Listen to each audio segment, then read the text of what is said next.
Hello, welcome to the channel, or welcome back to the channel, Rhekosaurus Rex, where we discuss and review all things dinosaur and other prehistoric animals. It's been a minute, but that's because there was no product really to review, even though recently we did review the 1/18 scale smaller Ceratopsians and the raptors, the dromaeosaurs that basically went along with them. And went through that in a two-part series, and now we are back to the mainstream of the 1/18 scale beasts of the Mesozoic, the Ceratopsian series. So yep, back to the late to the party program that we've got going on here. And first up in our return is the Spiclypeus shiporum, one of the smaller Ceratopsians, even at full growth. Very nice skull and frill structure, as most Ceratopsians are. That's their highlight, and we will investigate that further when we get our Spiclypeus out of the packaging. Speaking of that packaging, you can clearly see our Spicky in there, and you've got the sleeve there that has some nice artwork of our Spiclypeus. Then as we turn to the side there, as always, we get the Beast of Mesozoic logo, Ceratopsian series 1/18 scale, and the icon of a Triceratops. Going to the back, we have more of that artwork there on the left. That's also the artwork that we will get on the supplied card that has that artwork on the front and has the info on the back, and that info is as follows. First of all, Spiclypeus shiporum stands for spike shield. The length of a Spiclypeus is up to 4.5 to 6 meters, which is 15 to 20 feet long. So this actually makes Spiclypeus a mid-sized to fairly large Ceratopsian. The location, Judith River Formation in Montana, USA. Time period, the late Cretaceous, 76 million years ago. Notable for its sideways projecting brow horns and forward curling upper frill spikes, Spiclypeus is one of the most recently discovered chasmosaurians. The only known specimen was named Judith after the place of its discovery, however. Its sex is undetermined. So they do that on occasion, just to give it names, you know, whether it's male or female. We don't really know what the gender is. Sue, the Tyrannosaurus Rex out there in Chicago, for example, was just named after the lady who found it. And then you've got Scotty as well, and that was also named after an individual, a man, obviously. And the same thing with we'll call her Judith, named after the place in this instance. Not even a person, male or female, is named after a place. So definitely genderless in that regard. You see on the other side of the sleeve the figures that are in the Wave 2 checklist, and Spiclypeus is in the Wave 2. Well, I just said it, the Wave 2, so it's right there. On our top, we've got more info, 19 points of articulation, realistic movement and detail. The profile card is included. You know, all you have is just the window right there. And so back to the front, as we get one final look of our Spiclypeus in our packaging as we are about to remove her. Beasts of the Mesozoic always includes a backdrop with their with their larger 1/18 scale figures that are boxed the way we saw them, and the trend continues here with our Spicky here. We've got a nice backdrop of waterfall, which is the art is absolutely gorgeous, and yeah, it can be, if you're creative enough, you can utilize it as a backdrop for your Spiclypeus or whatever you want to put back there. And as I mentioned previously, all of the BOTM figures come with an info card that has that artwork that you see on the sleeve and on the back, and then on the rear you have that same information, the size, where it's from, etc. And also included is a little instruction sheet that informs you how to heat up the tail in order to install it onto the figure. As you guys know by now, the tails are they're separated when they're in packaging, and you have to basically install the tail yourself. But mine went on pretty easy, so this was unnecessary. So there it is. So here we have our Spiclypeus on the rotating base. You can see as we go round and round the beautiful coloration of the figure. This color pattern was inspired by the baby leopard gecko. As you guys probably know by now, all of the figures for BOTM are inspired by existing reptiles and amphibians, and they take liberties. Of course, it's just inspired. It's not a direct rip off of the said animal, but definitely inspired with the color pattern, and then of course they take artistic liberties. So yeah, that looks pretty good. And then the thing that stands out to me even more than the colors is of course the skulls of the Ceratopsians, and it's no different for our Spiclypeus, and we will see that when we get him off the platter and take a closer look. Everyone, please remember to like the video, and if you're so inclined, share it as well. And while you're down there, subscribe to the channel, support, so we can continue to do this. So now that we've gotten the housekeeping out of the way, let's look at our Spiclypeus, looking at that head sculpt, which is just absolutely spectacular. And I'm talking about the sculpt of the head itself, the design of the skull. Of course, the art is the paint is fantastic as well. But as you hear me say over and over again ad nauseum about how the highlights of these animals are their impressive skulls and frills, and our Spiclypeus is no different. As you can see right there with those horns, you've got those brow horns that come up and they kind of sort of bevel out. They're I would consider them mid-sized, I guess short to mid-sized depending on your perspective. The nasal horn is for most it's typical sized, and he's got that you see the nice beak there. The color scheme is pretty nice, starting off with that kind of like beige, and the horns have more or less the same color, and then they're tipped out in a kind of like a gray, so that's cool. You've got like a brownish orange or orange brown is the base of the base color of the figure. With you've got that line work there. You can see the scales are coming through. There's a nice little wash that a dry brush that lets the scales actually shine through. You can see that. Got nice the black that leads from the beak right there to the front of the eye. Speaking of the eye, it's painted blue with black pupils. Looking at that front, very impressive there. I'll poke it down a little bit so you can see what I'm talking about. Look at that design there. Those right there almost look like eyes, so that's pretty nice. Excellent coloration. I love how the frill, it almost looks like it was torn down or somebody blasted through or melted through, the way how the frill folds over that way. Pretty nice.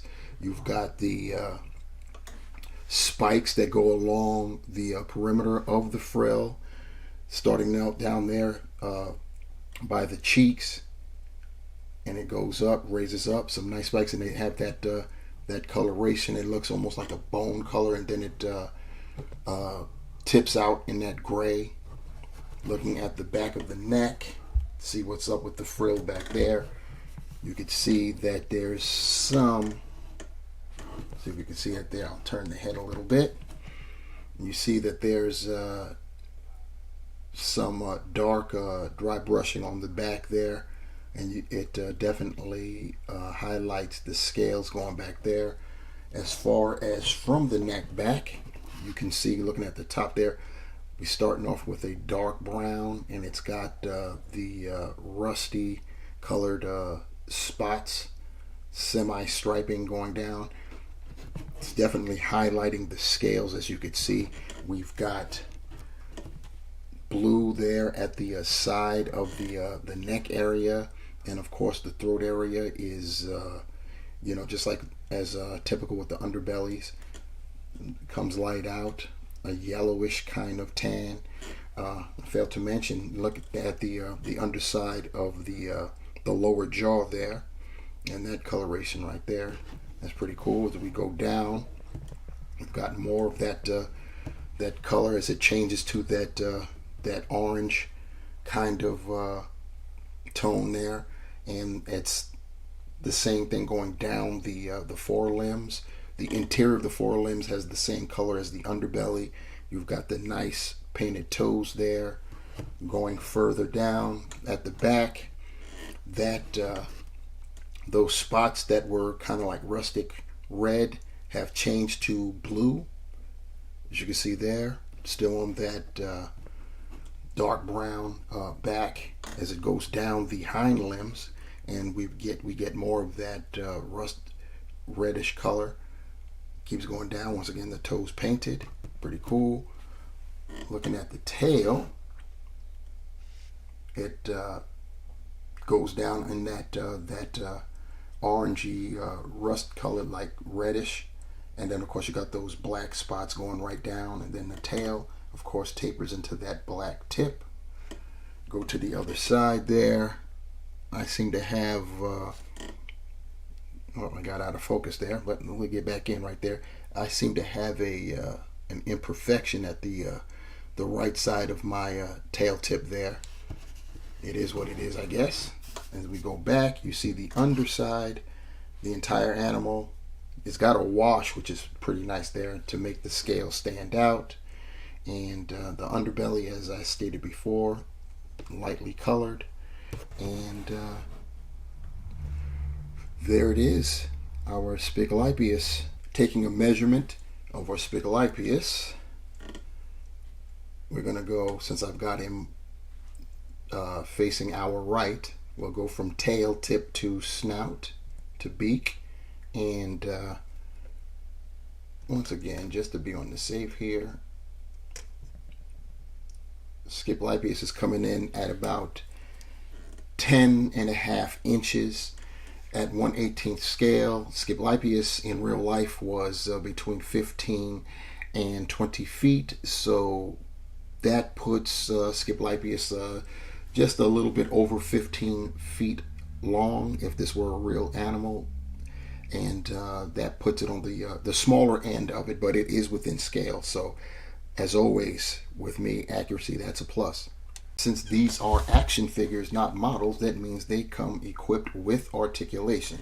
So let's have a look at what we've got here. It's supposed to have 19 points.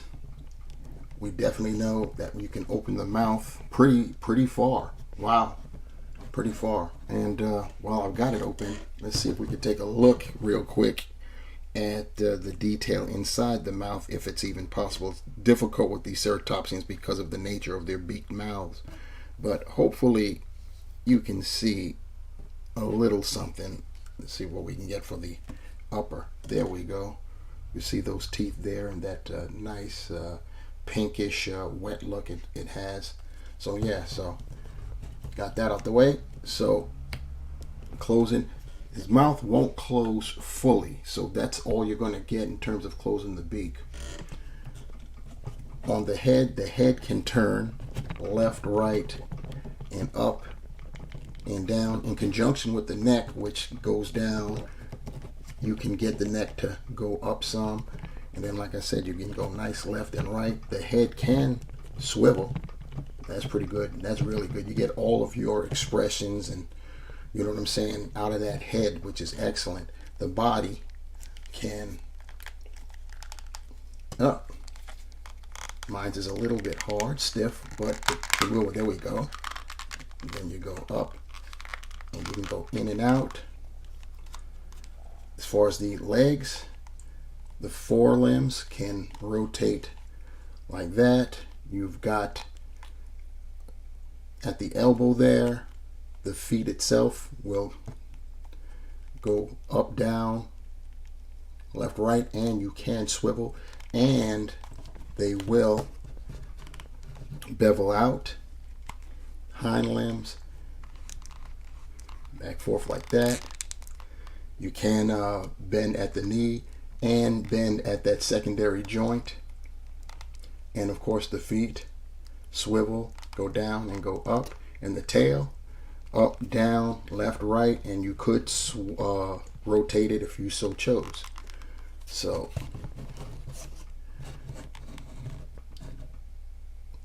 that is the articulation on our Spiclypeus. Now for some comparisons with other beasts of the Mesozoic Ceratopsians, we've got, which will always hold a place in my heart, my first BOTM review. We've got the Ionosaurus, and as you could see there in scale, the Ionosaurus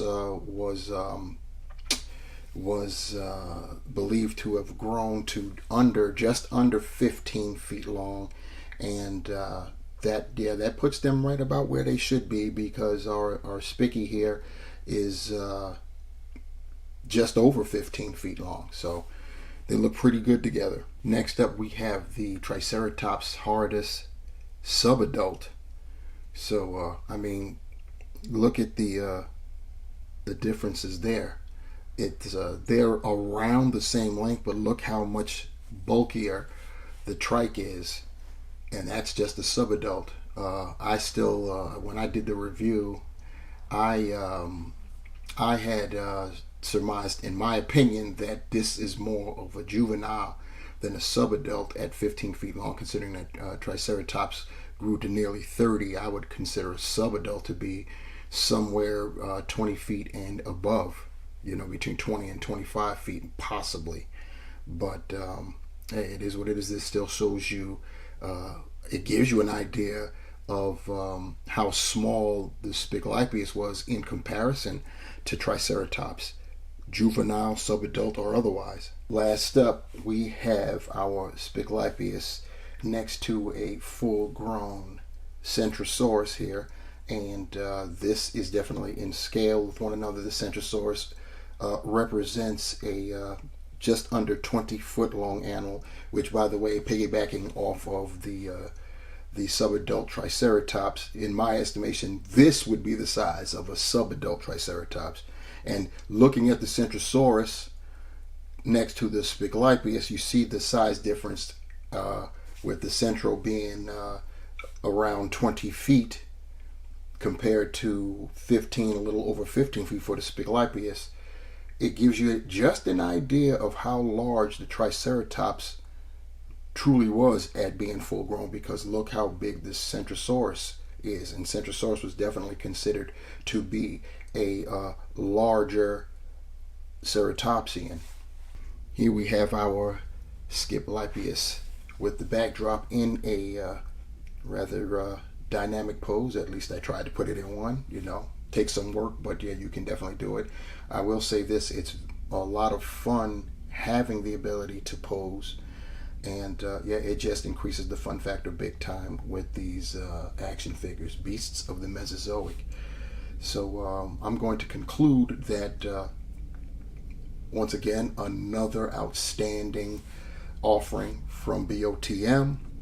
Creative Beasts definitely doing their thing. I anxiously await when I get the notification of the shipping of my Tyrannosaurus Rex, the first offering, color offering I should say, of their Tyrannosaur series. They're kicking it off with a bang by going with the big dog himself first, and then they'll follow it up with the rest of his family members in the first series. So I anxiously await that. But while I'm awaiting that, I will still be building my Ceratopsian series up, and anticipating the start of the Tyrannosaur series, and then I'm really going to have some fun. Anyway, loving the colors here for our Spiclypeus. Inspired by the baby leopard gecko. Very nice. As always, the skull is the highlight. It's just spectacular. I just love how it looks. The articulation is great, and I love the backdrop that came with this guy. Very, very nice. So yeah, that'll about do it for this review, ladies and gentlemen. Please like, please share, and please subscribe to the channel, and help me grow it so I can continue to post content like this in the future. And if you have any comments, questions, concerns, criticisms, whatever, please levy them down in the comment section below. And if you want to be notified when I upload another video, please hit that bell, and notified you shall be. So once again, Spiclypeus, beast of the Mesozoic, Rhynchosaurus rex. Thanks for watching. Take care.